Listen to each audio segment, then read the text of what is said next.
Assalamualaikum warahmatullahi wabarakatuh. Halo kakak-kakakku semua. Selamat datang di Meriam Story Channel. Kisah ini terinspirasi dari kisah nyata dan dibuat untuk pembelajaran. Nama tempat dan karakter dalam kisah ini telah diubah demi menjaga privasi segala pihak. Segala kesamaan dalam kisah ini hanya kebetulan semata. Tonton sampai selesai, biar tidak ada kesalahpahaman. Jangan lupa untuk follow dan subscribe channel ini agar tidak ketinggalan konten terbaru. Dukungan kalian sangat berarti. Wassalamualaikum warahmatullahi wabarakatuh. Fajar baru saja menyingsing di desa kecil di Jawa Timur, dan suasana pesantren Al-Mahdi yang dipimpin Kiai Ahmad mulai hidup dengan lantunan ayat suci Al-Quran dari para santri. Namun, hari itu berbeda. Kiai Ahmad, yang biasanya sibuk memberikan pengajian pagi, memutuskan pergi ke hutan kecil di dekat desa untuk mencari kayu bakar bagi dapur pesantren. Keputusan itu tak biasa, tapi entah kenapa ia merasa terdorong untuk melakukannya sendiri. Di bawah bayang pepohonan yang rapat, langkahnya terasa semakin berat, seolah-olah ada sesuatu yang memanggilnya dari dalam kegelapan hutan. Ketika sinar matahari mulai menerobos sela-sela daun, Kiai Ahmad melihat sosok wanita muda duduk di bawah pohon besar. Wanita itu mengenakan pakaian sederhana, tetapi wajahnya bersinar dengan kecantikan yang tak biasa. Rambutnya hitam panjang tergerai, dan matanya yang tajam namun lembut memancarkan kehangatan sekaligus misteri. Ia terlihat kebingungan, memeluk lututnya dengan pandangan kosong. "Assalamualaikum, Nak. Apa yang kau lakukan di sini sendirian?" Suara Kiai Ahmad memecah keheningan. Wanita itu terkejut, seolah baru sadar ada orang lain di sekitarnya. Waalaikumsalam, Kiai," jawabnya lirih dengan suara yang gemetar. Saya tersesat, tidak tahu harus kemana." Jawaban itu membuat Kiai Ahmad semakin penasaran. Ia merasa ada sesuatu yang ganjil, namun ia memilih untuk tidak langsung berprasangka buruk. Hatinya yang lembut mengarahkan untuk menolong, bukan menghakimi. "Baiklah, kalau begitu ikut saya ke pesantren. Kau bisa beristirahat dan makan di sana," tawarnya. Wanita itu mengangguk pelan, tetapi di balik senyum tipisnya, ada tatapan yang sulit ditebak. Di sepanjang perjalanan, wanita itu hanya diam. "Namanya Sari," ia katakan begitu saja tanpa penjelasan lebih lanjut. Ketika Kiai Ahmad mencoba bertanya tentang keluarganya, ia menjawab singkat, "Saya tak punya siapa-siapa." Jawaban itu membuat hati Kiai Ahmad terenyuh, namun ia tak ingin memaksa lebih jauh. Sesekali ia melirik wanita itu yang berjalan tanpa suara, seperti melayang di atas tanah. Tubuhnya begitu ringan, dan langkahnya tak meninggalkan jejak di tanah basah. Seketika Kiai Ahmad merasa merinding, tapi ia segera membaca doa dalam hati, memohon perlindungan Allah. Setibanya di pesantren, para santri yang melihat kedatangan mereka tertegun. Sari tampak seperti seorang bidadari yang tersesat di dunia manusia. Beberapa santri berbisik pelan, membahas siapa gerangan wanita itu. Kiai Ahmad segera memotong spekulasi mereka dengan mengatakan bahwa Sari hanyalah seorang musafir yang membutuhkan tempat singgah. "Ini adalah ajaran kita, menolong siapapun yang membutuhkan," katanya tegas, namun ada keraguan yang masih mengganjal di dalam hatinya. Malam itu, Sari diberikan kamar kecil di sudut pesantren. Anehnya, para santri yang melewati kamar itu mengaku mendengar suara tangisan lembut, seperti ratapan yang berasal dari balik pintu. Ketika salah satu dari mereka mencoba mendekat, suara itu tiba-tiba menghilang, digantikan oleh keheningan yang mencekam. Kiai Ahmad yang mendengar laporan itu hanya mengangguk tenang, meski di dalam hatinya mulai timbul rasa penasaran. Ia memutuskan untuk membiarkan waktu yang menjawab semua pertanyaan. Namun, sebelum tidur, Kiai Ahmad bermimpi aneh. Ia melihat seorang wanita berpakaian serba putih berdiri di tepi hutan, memandangnya dengan sorot mata sedih. Di belakangnya, ada bayangan hitam besar yang melayang-layang seperti ingin mendekat. Wanita itu kemudian berbisik, "Jagalah aku, Kiai. Jangan biarkan mereka menemukanku." Saat Kiai Ahmad terbangun, keringat dingin mengalir di pelipisnya. Mimpi itu begitu nyata, seolah sebuah pesan yang datang dari alam lain. Pagi harinya, Sari terlihat duduk di serambi pesantren. Wajahnya tenang namun terlihat ada kesedihan yang mendalam. "Kiai," ia berkata lirih ketika melihat sang pemimpin pesantren mendekat. "Terima kasih telah menolong saya. Tapi tolong, jangan tanya lebih jauh tentang saya." Kalimat itu sederhana, tetapi menyiratkan rahasia besar yang disembunyikan wanita itu. Kiai Ahmad hanya mengangguk, namun ia tahu bahwa pertemuan ini adalah awal dari sesuatu yang akan mengubah hidupnya selamanya. Hari-hari berlalu sejak Sari tinggal di pesantren Al-Mahdi, tetapi kehadirannya terus menjadi bahan pembicaraan. Para santri perempuan mengagumi kelembutannya, sementara santri laki-laki tak henti-hentinya membicarakan kecantikannya yang memesona. Namun, di balik semua itu, ada keganjilan yang tak terelakkan. Sari hampir tidak pernah makan bersama penghuni pesantren. Setiap kali diajak, ia selalu menolak dengan alasan tidak lapar atau sedang berpuasa. Bahkan, saat dia menerima makanan yang diberikan, piringnya tetap terlihat penuh meskipun waktu berlalu. Kiai Ahmad memperhatikan semua ini dengan cermat. Sebagai seorang pemimpin pesantren yang bijak, ia memilih untuk tidak buru-buru menyimpulkan. Namun, rasa penasaran mulai mengusik pikirannya. Suatu malam, ia melihat Sari duduk di serambi pesantren, menatap bulan yang menggantung tinggi di langit. "Sari," panggilnya lembut. Wanita itu menoleh, matanya berkilauan di bawah sinar bulan seperti pantulan air. "Mengapa kau selalu tampak sedih? Apa yang sebenarnya terjadi dalam hidupmu?" Sari tersenyum tipis, tetapi senyum itu lebih mirip dengan ekspresi kepedihan. "Kiai," katanya pelan, "saya hanya ingin hidup tenang di sini. Pesantren ini seperti tempat perlindungan bagi saya.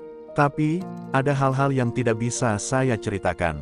Saya mohon, jangan bertanya lebih jauh." Jawaban itu meninggalkan lebih banyak pertanyaan di benak Kiai Ahmad, tetapi ia memutuskan untuk menghormati permintaan Sari. Dalam hati, ia berjanji akan mencari tahu kebenarannya dengan cara yang bijak. Namun, malam berikutnya, suasana pesantren mulai berubah. Beberapa santri mengaku mendengar suara langkah kaki di atap bangunan, seperti ada seseorang yang berjalan di sana. Ketika mereka keluar untuk memeriksa, tidak ada apa-apa kecuali angin malam yang dingin. Salah satu santri, Fadil, bahkan bersumpah melihat bayangan putih melayang di dekat kamar Sari. "Kiai, ada sesuatu yang tidak beres," katanya dengan napas tersengal. Kiai Ahmad hanya menenangkan Fadil, tetapi hatinya mulai diliputi keraguan. Keesokan harinya, seorang tetua desa, Pak Karta, datang ke pesantren untuk berbicara dengan Kiai Ahmad. Ia adalah salah satu orang yang sangat dihormati di desa karena pengetahuannya tentang sejarah dan hal-hal gaib. "Kiai," katanya dengan nada serius, "wanita yang tinggal di sini, saya merasa ada sesuatu yang berbeda darinya. Hati-hati, Kiai, kadang, makhluk yang terlihat seperti manusia tidak selalu berasal dari dunia kita." Kata-kata itu membuat Kiai Ahmad terdiam lama. Namun, sebagai seorang ulama, ia percaya bahwa semua makhluk adalah ciptaan Allah yang seharusnya tidak langsung dihakimi. Malam itu, Kiai Ahmad memutuskan untuk melakukan salat tahajud dan berdoa memohon petunjuk. Dalam doa yang panjang, ia memohon kepada Allah agar diberikan kekuatan dan kebijaksanaan untuk menghadapi apapun yang akan terjadi. Setelah selesai, ia merasa sedikit lebih tenang, meskipun pertanyaan di hatinya masih belum terjawab. Namun, tak lama setelah itu, ia mendengar suara lembut memanggil namanya dari luar kamar. "Kiai," ia keluar dengan hati-hati, dan di sana ia melihat Sari berdiri di bawah pohon besar di halaman pesantren. Wajahnya tampak pucat, dan air matanya mengalir deras.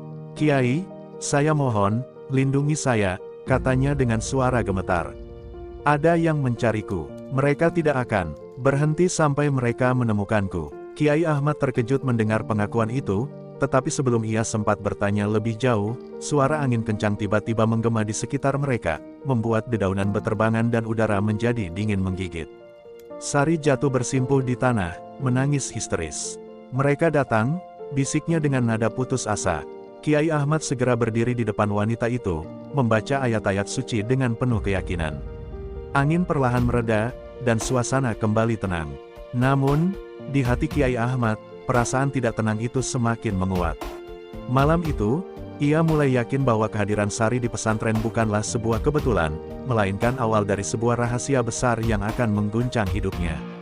Kehidupan di pesantren Al-Mahdi mulai berjalan dengan irama yang berbeda sejak kehadiran Sari.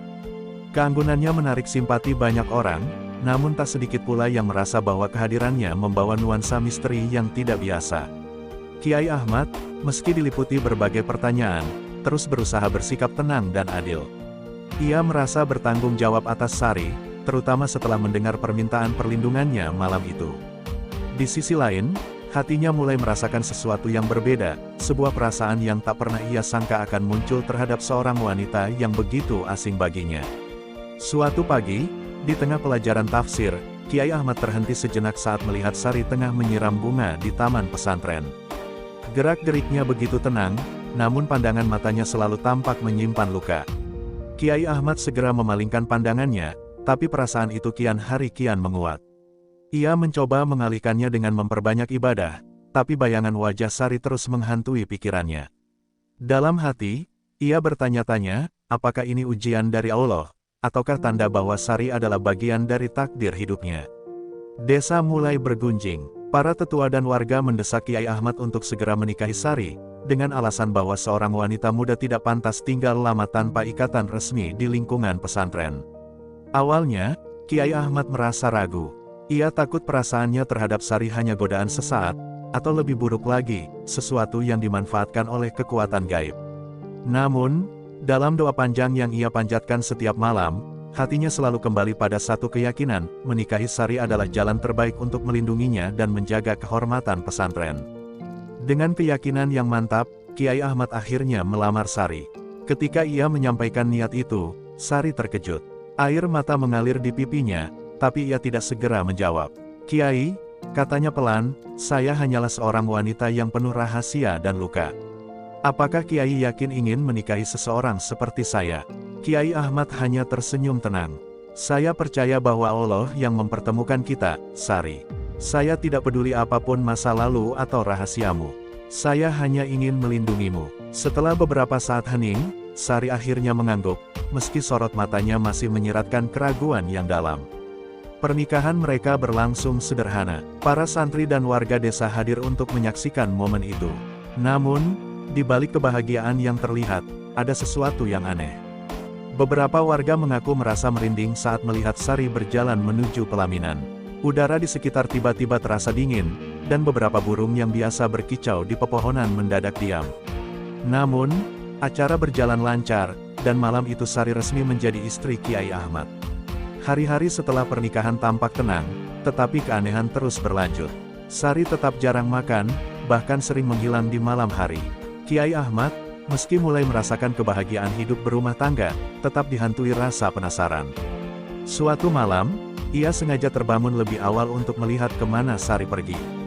Betapa terkejutnya ia ketika melihat istrinya berdiri di tengah halaman pesantren, menghadap bulan penuh dengan tangan terentang, seperti sedang berbicara dengan sesuatu yang tak terlihat. "Sari, apa yang kau lakukan di sini?" tanyanya dengan suara tegas. Sari terkejut dan segera berpaling, wajahnya tampak pucat seperti orang yang tertangkap basah. "Kiai, saya hanya berdoa," jawabnya singkat. Namun, Kiai Ahmad tahu bahwa ada yang lebih dari sekadar doa. Ia tidak ingin memaksa Sari untuk menjelaskan saat itu, tetapi hatinya mulai dipenuhi kecurigaan.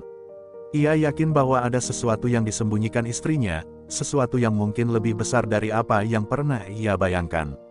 Malam itu, Kiai Ahmad kembali bermimpi. Dalam mimpinya, ia melihat sebuah hutan lebat dengan pohon-pohon raksasa. Di tengah hutan itu, ada sebuah rumah kecil yang dihuni oleh seorang wanita berpakaian putih. Wanita itu menangis, memohon ampunan, sementara di luar rumah, makhluk-makhluk gelap melingkarinya dengan sorot mata penuh kebencian.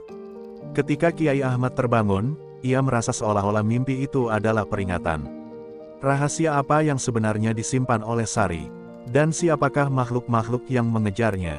Semua pertanyaan itu terus bergelayut di benaknya, menanti jawaban yang hanya bisa terungkap dengan waktu. Tanda pagar *** bab 4, kejadian aneh di pesantren ***.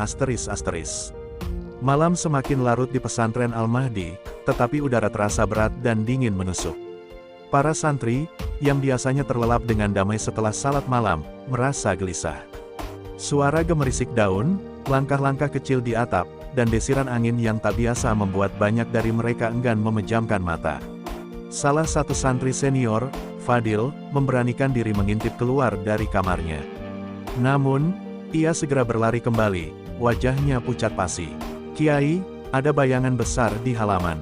Saya tidak tahu itu apa, tapi matanya merah menyala." Kiai Ahmad, yang baru selesai salat tahajud, mendengar laporan Fadil. Ia mencoba menenangkan santri-santri yang ketakutan dengan membaca doa dan memberikan nasihat. Jangan takut, anak-anakku. Allah bersama kita, dan tidak ada yang lebih kuat dari perlindungannya, katanya dengan suara tenang. Namun, di dalam hatinya, ia mulai merasakan sesuatu yang janggal. Kejadian-kejadian aneh ini mulai sering terjadi sejak pernikahannya dengan Sari, dan ia tidak bisa lagi menganggapnya sebagai kebetulan. Sari, yang mendengar kegaduhan di pesantren, keluar dari kamarnya dengan wajah cemas. Ia mendekati Kiai Ahmad dan bertanya, "Kiai, ada apa? Mengapa semua orang terlihat begitu ketakutan?" Namun, sebelum Kiai Ahmad sempat menjawab, angin kencang tiba-tiba bertiup di tengah malam, membuat pintu-pintu berderak dan daun-daun beterbangan. Semua santri terdiam, beberapa di antara mereka mulai membaca ayat-ayat suci dengan suara gemetar. Di tengah angin itu, terdengar suara samar seperti rintihan yang menyeramkan. Malam itu, Kiai Ahmad memutuskan untuk mengumpulkan semua santri di masjid pesantren. Ia memimpin doa bersama, membaca ayat-ayat Al-Quran dengan khusyuk untuk memohon perlindungan. Namun, saat doa berlangsung, tiba-tiba Sari jatuh pingsan. Tubuhnya kaku, dan wajahnya tampak seperti kehilangan warna. Para santri perempuan segera membawanya ke kamar, sementara Kiai Ahmad menyelesaikan doa dengan penuh keikhlasan. Dalam hati, ia merasa bahwa istrinya mungkin menjadi kunci dari semua keganjilan ini. Ketika Sari siuman, matanya tampak kosong. "Kiai," bisiknya dengan suara lemah. "Mereka semakin dekat. Saya tidak tahu berapa lama saya bisa bertahan." Kiai Ahmad menggenggam tangan Sari, mencoba menenangkan istrinya meskipun ia sendiri tidak mengerti apa yang sebenarnya terjadi. "Siapa mereka, Sari? Apa yang mereka inginkan darimu?" Sari hanya menggeleng pelan, air mata mengalir di pipinya. "Saya tidak bisa memberitahumu, Kiai. Kalau saya bicara, mereka akan membunuhku, dan semua orang di sini." Malam itu menjadi malam yang panjang bagi Kiai Ahmad. Ia memutuskan untuk bermunajat kepada Allah sepanjang malam, meminta petunjuk atas semua kejadian yang semakin tak terkendali. Dalam sujudnya yang panjang, ia merasa hatinya dipenuhi kekuatan dan keberanian yang sebelumnya tidak ia miliki.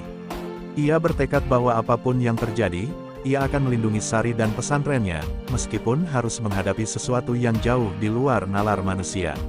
Namun, keesokan paginya, kejadian aneh terus berlanjut. Salah satu santri menemukan jejak kaki besar di halaman pesantren, seperti milik makhluk yang beratnya jauh melebihi manusia. Jejak itu berhenti tepat di depan kamar Sari, seolah makhluk itu berdiri di sana sepanjang malam. Fadil, yang melihatnya, segera melaporkan kepada Kiai Ahmad. "Kiai, ini bukan jejak manusia. Apa yang sebenarnya terjadi?" tanyanya dengan suara bergetar. Kiai Ahmad hanya diam, pikirannya dipenuhi kekhawatiran yang mendalam. Di malam berikutnya, Kiai Ahmad mendekati Sari dengan hati-hati. "Sari," katanya lembut, "apapun yang kau sembunyikan, aku mohon, ceritakanlah padaku. Aku tidak akan menghakimimu, tapi aku harus tahu agar bisa melindungi pesantren ini." Sari menangis terisak-isak, suaranya hampir tak terdengar. "Kiai, saya bukan seperti yang kau pikirkan. Saya ingin mengatakan semuanya, tapi saya takut mereka tidak akan membiarkan saya pergi begitu saja." Kiai Ahmad menggenggam tangan istrinya erat-erat. "Apapun itu, kita akan menghadapi bersama.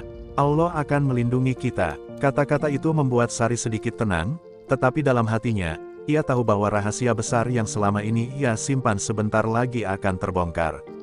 Malam itu, suasana pesantren Al-Mahdi begitu sunyi. Bahkan suara jangkrik pun seperti enggan terdengar.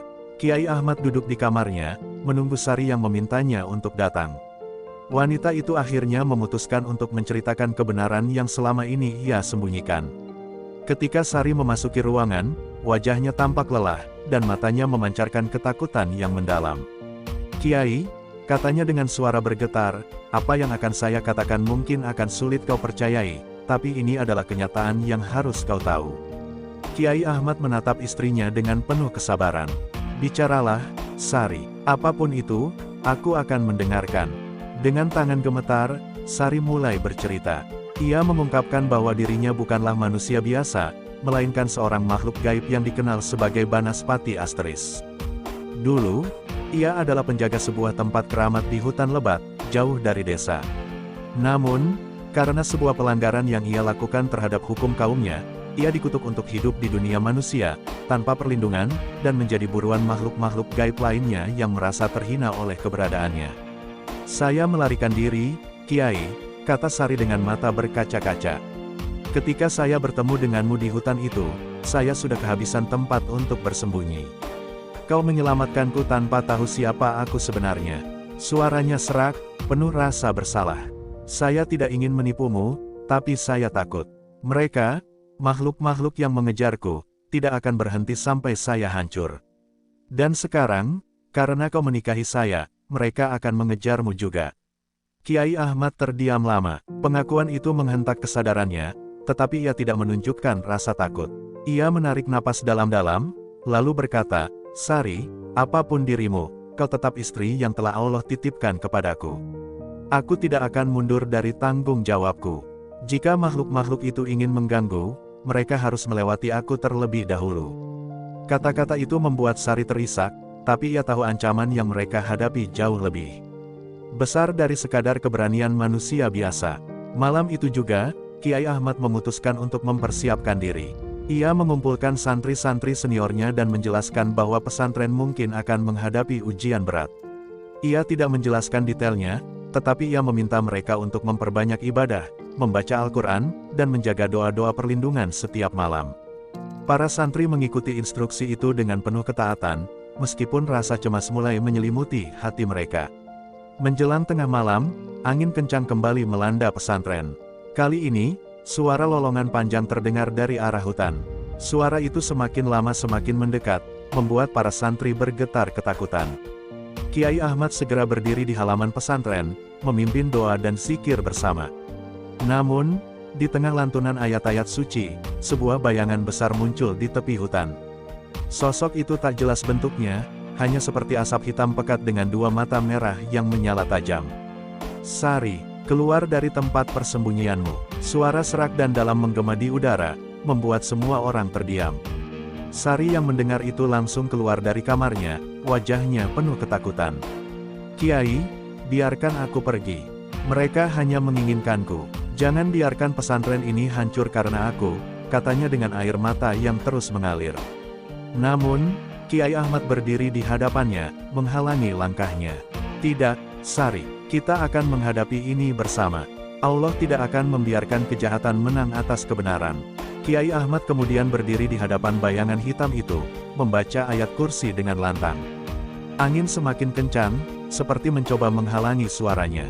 Namun, Kiai Ahmad tidak goyah. Para santri, yang awalnya ketakutan, mulai ikut membaca ayat-ayat suci. Suasana pesantren berubah menjadi medan zikir yang menggema.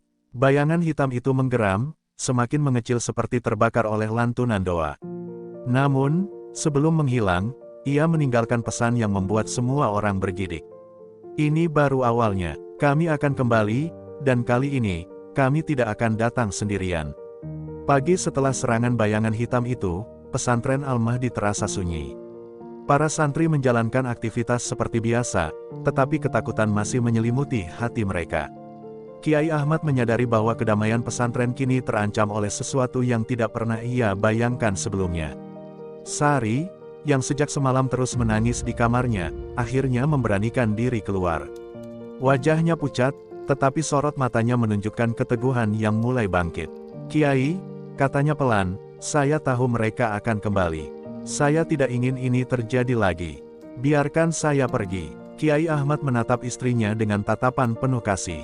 Sari, aku sudah bersumpah di depan Allah untuk menjagamu. Kemanapun kau pergi, mereka akan tetap mengejarmu. Dan aku tidak akan membiarkan kau menghadapi mereka sendirian. Kata-kata Kiai Ahmad membuat Sari semakin terisak. Ia tahu bahwa apapun yang terjadi, Kiai Ahmad tidak akan menyerah. Namun, di hatinya, ia merasa bersalah karena telah membawa bahaya ke dalam hidup suaminya dan pesantren ini. Hari itu, Kiai Ahmad memutuskan untuk meminta nasihat kepada Pak Karta, tetua desa yang dikenal memiliki pengetahuan luas tentang hal-hal gaib. Pak Karta mendengarkan cerita Kiai Ahmad dengan seksama, lalu menghela napas panjang. Kiai, katanya serius, apa yang kau hadapi bukan hal yang mudah. Makhluk-makhluk itu adalah golongan jin yang sangat kuat, dan mereka tidak akan berhenti sampai mereka mendapatkan Sari. Tapi ingat, Mereka hanya bisa berkuasa jika kita lemah dalam iman dan keyakinan kepada Allah. Pak Karta menyarankan agar Kiai Ahmad memperkuat perlindungan di pesantren dengan melakukan ruqyah massal dan memperbanyak zikir. Ia juga memberikan beberapa benda yang telah didoakan, seperti garam dan air yang telah dibacakan ayat-ayat suci. Gunakan ini untuk melindungi tempat-tempat yang rawan. Namun, yang paling penting adalah menjaga kekuatan hati. Jangan biarkan rasa takut menguasaimu, pesan Pak Karta sebelum Kiai Ahmad pulang. Malam itu, ruqyah massal dilakukan di pesantren. Semua santri, baik laki-laki maupun perempuan, berkumpul di masjid. Kiai Ahmad memimpin doa, membaca ayat-ayat Al-Quran dengan lantang. Suasana menjadi khusyuk, tetapi mendadak beberapa santri perempuan berteriak histeris. Tubuh mereka gemetar, dan mata mereka berubah menjadi hitam pekat. Sari yang menyaksikan itu langsung menutup wajahnya, menangis ketakutan. "Kiai, mereka sudah masuk ke sini," bisiknya dengan suara lirih. Kiai Ahmad tidak panik. Ia mendekati para santri yang kerasukan dan membaca ayat kursi serta doa-doa pelindung. Perlahan, satu persatu santri itu mulai tenang. Namun, dari arah halaman pesantren terdengar suara tawa menggelegar yang membuat bulu kuduk berdiri. "Kalian pikir doa-doa itu cukup untuk mengusir kami?" Suara itu menggema, membuat para santri semakin ketakutan. Kiai Ahmad segera keluar ke halaman, menghadapi suara itu dengan keberanian yang tak tergoyahkan. Di sana, ia melihat sosok tinggi besar, berbentuk seperti bayangan hitam dengan wajah yang samar-samar menyerupai manusia. "Kembalikan Sari kepada kami, dan kami akan pergi," suara itu berkata dengan nada mengancam. Kiai Ahmad menjawab dengan tegas, "Sari berada di bawah perlindungan Allah. Jika kalian ingin mengambilnya, kalian harus menghadapi kuasanya." Bayangan itu menggeram, tubuhnya membesar hingga menutupi sebagian halaman. Tetapi Kiai Ahmad tidak gentar. Ia membaca ayat-ayat suci dengan suara lantang, diikuti oleh para santri yang mulai mendapatkan kembali keberanian mereka. Suasana pesantren kembali dipenuhi gema zikir. Sosok hitam itu menghilang perlahan, tetapi sebelum pergi, ia berkata dengan nada penuh kebencian, "Kalian hanya menunda yang tak terelakkan. Kami akan kembali, dan kali ini kami akan membawa seluruh kekuatan kami." Pesantren Al-Mahdi kini tidak lagi sama. Sejak ancaman terakhir dari sosok hitam itu, suasana penuh kewaspadaan terasa di setiap sudut. Kiai Ahmad berusaha menenangkan santri dan tetap menjalankan aktivitas seperti biasa, tetapi rasa takut terus membayangi.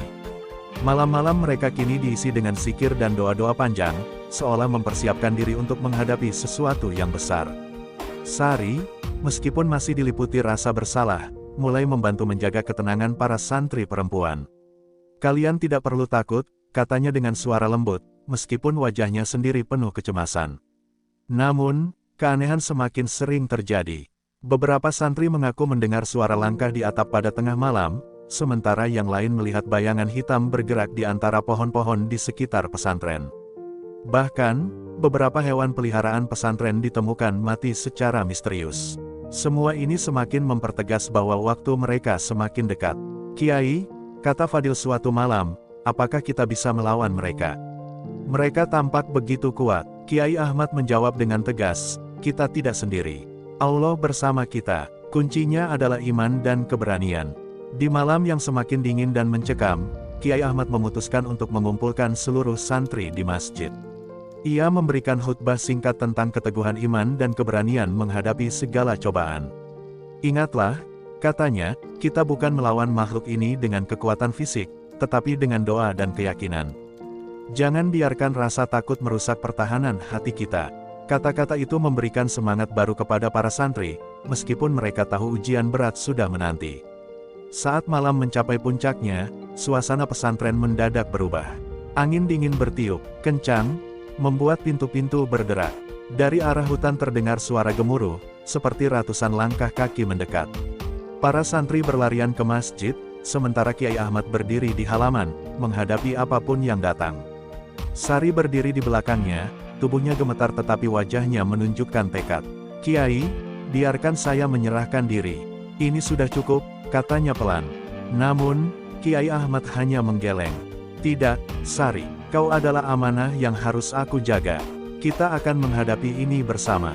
Dari arah hutan, sosok-sosok hitam mulai bermunculan. Mereka tidak lagi berupa bayangan, tetapi makhluk dengan bentuk yang mengerikan, tinggi, besar, dan memiliki mata yang menyala merah. Mereka berdiri di barisan yang rapi, sementara sosok pemimpin mereka, bayangan hitam yang lebih besar dari sebelumnya, berdiri di depan. Kiai Ahmad, suara pemimpin itu menggema, ini adalah peringatan terakhir. Serahkan Sari kepada kami, atau kalian semua akan binasa. Kiai Ahmad melangkah maju, menghadapi mereka dengan penuh keberanian. Sari berada di bawah perlindungan Allah. Jika kalian ingin mengambilnya, cobalah melawan kekuasaannya. Kami tidak akan menyerah kepada makhluk yang lemah seperti kalian. Kata-kata itu membuat makhluk-makhluk itu menggeram marah, dan suasana malam semakin mencekam. Namun, Kiai Ahmad tidak gentar. Ia mulai membaca ayat kursi dengan lantang, diikuti oleh para santri yang berada di masjid. Zikir menggema, memenuhi udara dengan kekuatan yang tak terlihat. Makhluk-makhluk itu mulai mendekat, tetapi setiap langkah mereka terasa berat, seperti terhalang oleh kekuatan yang tak kasat mata. Sosok pemimpin mereka menggeram, lalu melompat maju, mencoba menerobos perlindungan yang dibangun oleh doa. Namun, sebelum ia sempat menyentuh Sari, sebuah cahaya terang muncul dari arah masjid. Cahaya itu begitu menyilaukan, membuat makhluk-makhluk itu menjerit kesakitan. Sosok-sosok hitam itu perlahan menghilang, tertelan oleh cahaya yang terus membesar. Hanya pemimpin mereka yang tersisa, berdiri dengan tubuh yang hampir lenyap. Kalian menang kali ini, Kiai, katanya dengan suara bergetar. Tapi ingat, selama Sari ada di sini, kami akan terus kembali. Ini belum selesai. Setelah mengatakan itu, sosoknya menghilang, meninggalkan pesantren dalam keheningan yang mencekam. Kiai Ahmad menarik napas panjang, menyadari bahwa perjuangan mereka belum benar-benar berakhir. Tetapi malam itu, ia tahu bahwa dengan kekuatan iman, mereka mampu menghadapi apapun yang datang. Malam itu berlalu dengan keheningan yang terasa ganjil. Para santri mulai berani keluar dari masjid setelah cahaya yang menyilaukan menyingkirkan makhluk-makhluk hitam tersebut. Namun, rasa waspada masih menyelimuti setiap langkah mereka. Kiai Ahmad memutuskan untuk memastikan bahwa semuanya aman sebelum akhirnya mengumpulkan santri di masjid. Di depan mereka, ia berkata dengan tegas, "Apa yang terjadi malam ini adalah ujian. Kita telah menunjukkan bahwa doa dan keyakinan kepada Allah adalah senjata terkuat. Tapi kita harus bersiap, ancaman mereka belum selesai." Sari, yang menyaksikan keberanian suaminya, merasa hatinya teriris. Ia tahu bahwa pesan pemimpin makhluk gaib itu benar, selama ia ada di pesantren, bahaya akan terus mengintai. Ketika semua santri kembali ke kamar masing-masing, Sari mendekati Kiai Ahmad yang sedang duduk termenung di serambi masjid. "Kiai," katanya dengan suara lirih, "saya tidak bisa terus membawa masalah ini kepada pesantren. Saya harus pergi." Kiai Ahmad menggeleng, menatap istrinya dengan tatapan yang penuh cinta dan ketegasan. "Sari, aku tidak akan membiarkanmu menghadapi ini sendirian. Kau adalah tanggung jawabku, dan aku akan menjagamu apapun yang terjadi." Namun, Sari tidak bisa menahan tangisnya. "Kiai, kau telah melindungiku dengan seluruh keberanian dan imanmu. Tapi, jika aku tetap di sini, mereka akan terus menyerang. Mereka tidak akan berhenti sampai pesantren ini hancur." Malam itu, Sari mengambil keputusan besar. Ia mengunjungi Pak Karta secara diam-diam, tanpa sepengetahuan Kiai Ahmad. Di hadapan tetua desa itu, ia memohon bantuan. "Pak Karta, tolong bantu saya.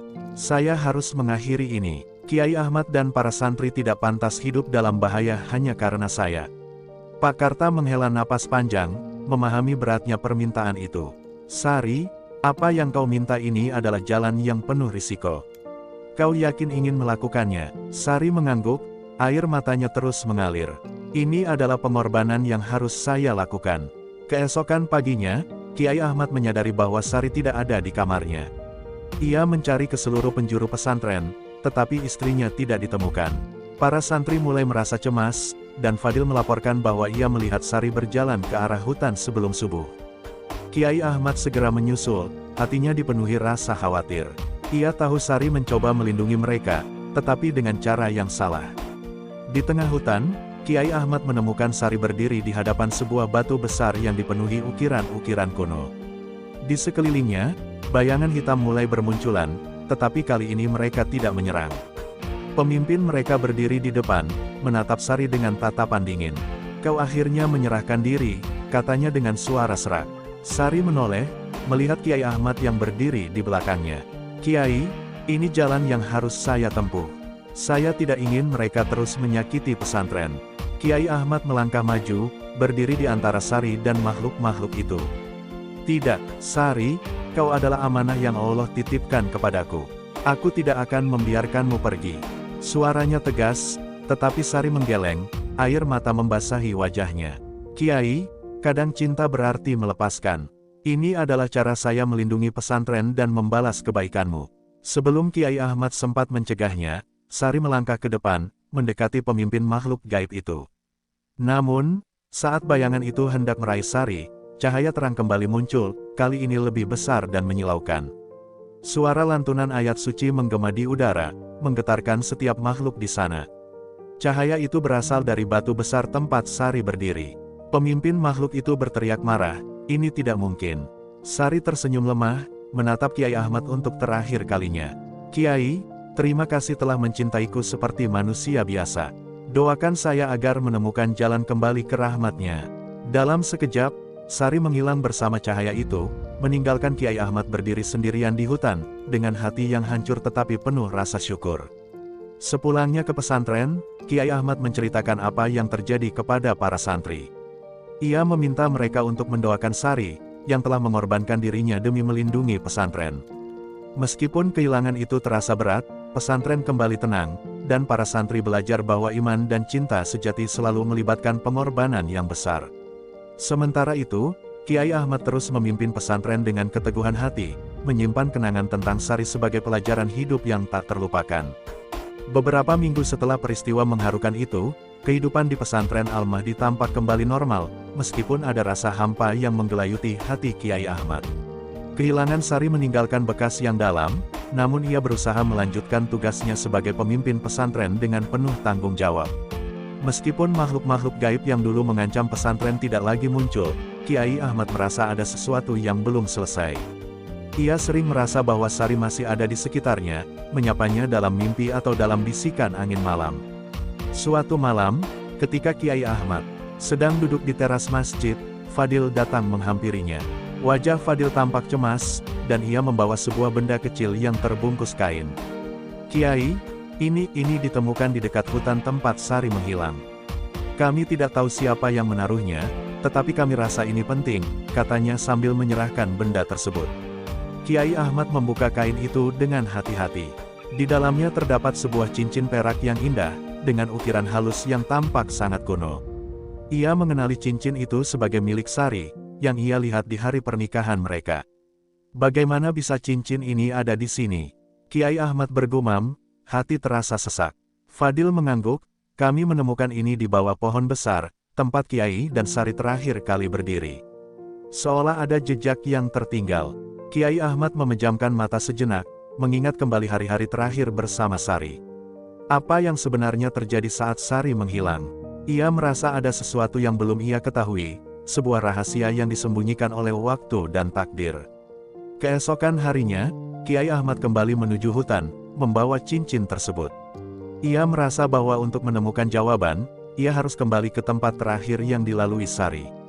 Hutan itu tampak lebih sunyi dari biasanya, seakan-akan alam pun turut merasakan kehilangan. Kiai Ahmad menyusuri jalan setapak yang dulu pernah dilalui bersama Sari, langkahnya terasa berat, namun tekadnya semakin kuat. "Ya Allah, tunjukkanlah jalan kepada hamba-Mu," doanya dalam hati. Di tengah perjalanan, Kiai Ahmad tiba di sebuah batu besar yang tak asing baginya. Itu adalah tempat Sari berdiri saat cahaya terang menyelimuti dirinya. Tanpa sadar, air mata mulai mengalir di wajah Kiai Ahmad. Di tempat itu, ia merasakan kehadiran yang sangat kuat, seolah Sari masih ada di dekatnya. Namun, ia juga merasakan sebuah kekuatan lain, sesuatu yang lebih besar dan lebih dalam dari yang ia bayangkan. Sebuah suara halus terdengar di telinganya, seolah berasal dari dalam batu itu, "Kiai, ini bukanlah akhir, melainkan awal dari perjalanan yang lebih panjang." Suara itu membuat Kiai Ahmad terhenyak. Ia merasakan getaran aneh di dalam hatinya. "Sari?" tanyanya dengan suara bergetar. Namun, yang terdengar hanyalah keheningan. Kiai Ahmad berlutut di depan batu itu, merasakan sesuatu yang luar biasa. Batu itu tampak biasa saja, tetapi kini ia bisa merasakan adanya energi yang mengalir dari dalamnya. Tiba-tiba, cincin yang ia pegang terlepas dari tangannya, jatuh ke atas batu, lalu bersinar terang sekejap.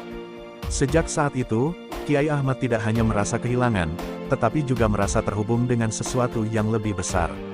Ia mulai mengerti bahwa pengorbanan Sari bukanlah akhir, melainkan sebuah titik awal dari sebuah perjalanan yang melibatkan lebih banyak rahasia alam semesta yang tidak bisa dipahami dengan akal manusia. Cincin itu, meskipun tak bisa dijelaskan, kini menjadi simbol bahwa Sari telah pergi untuk melanjutkan takdir yang lebih besar, yang mungkin hanya bisa dipahami setelah perjalanan panjang yang penuh ujian. Kehidupan di pesantren kembali berjalan, tetapi Kiai Ahmad kini tidak hanya memimpin dengan hikmah, melainkan dengan pemahaman yang lebih dalam tentang dunia gaib dan takdir. Ia terus berdoa dan memimpin santri dengan penuh keyakinan, bahwa suatu saat, ia akan mengetahui lebih banyak tentang apa yang sebenarnya terjadi pada Sari.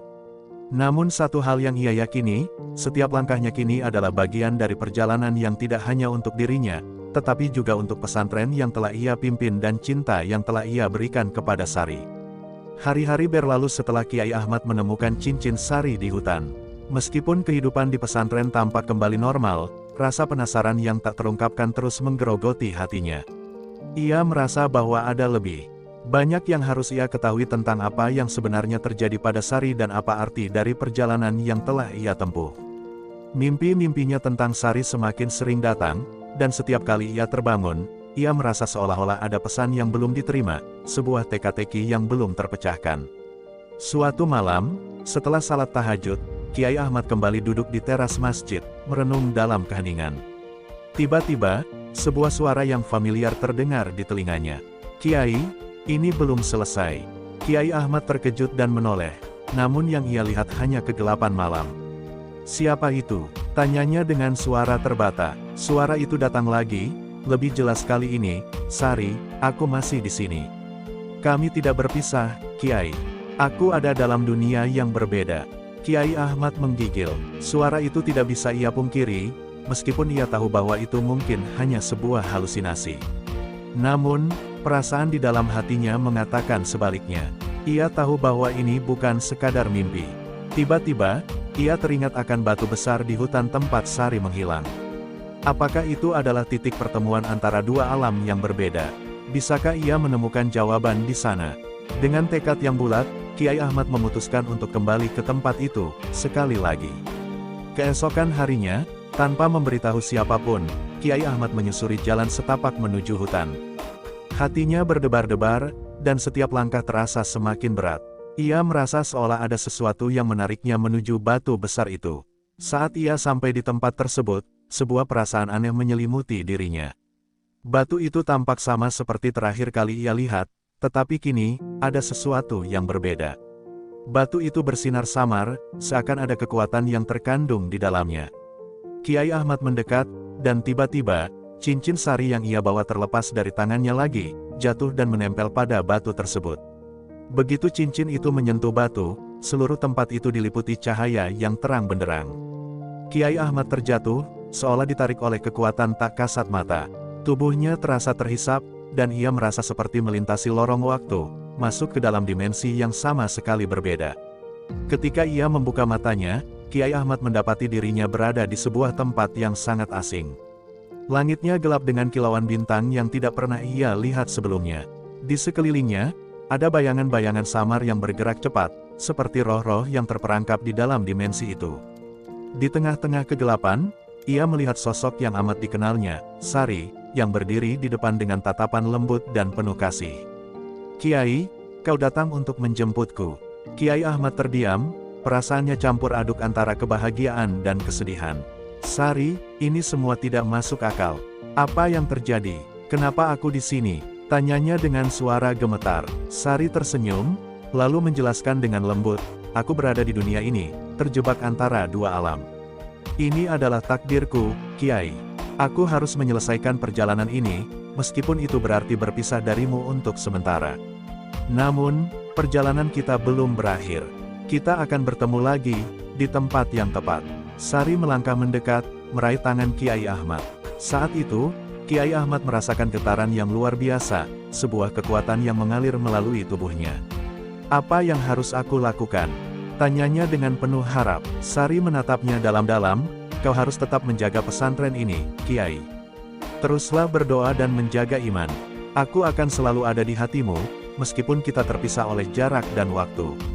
Suatu hari nanti, kamu akan menemukan jalan untuk mengakhiri takdir ini. Cahaya itu semakin terang, dan Kiai Ahmad merasakan tubuhnya mulai terangkat. Ingatlah, Kiai, suara Sari terdengar lagi, jangan biarkan rasa takut menguasaimu. Ini adalah ujian yang harus kamu hadapi, dan aku yakin kamu bisa melaluinya. Dalam sekejap, Kiai Ahmad terlempar kembali ke dunia nyata, jatuh di depan batu besar.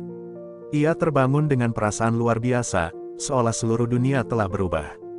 Kini ia tahu bahwa perjalanan ini tidak hanya miliknya dan Sari, tetapi juga bagian dari takdir yang lebih besar yang harus ia jalani dengan penuh keyakinan.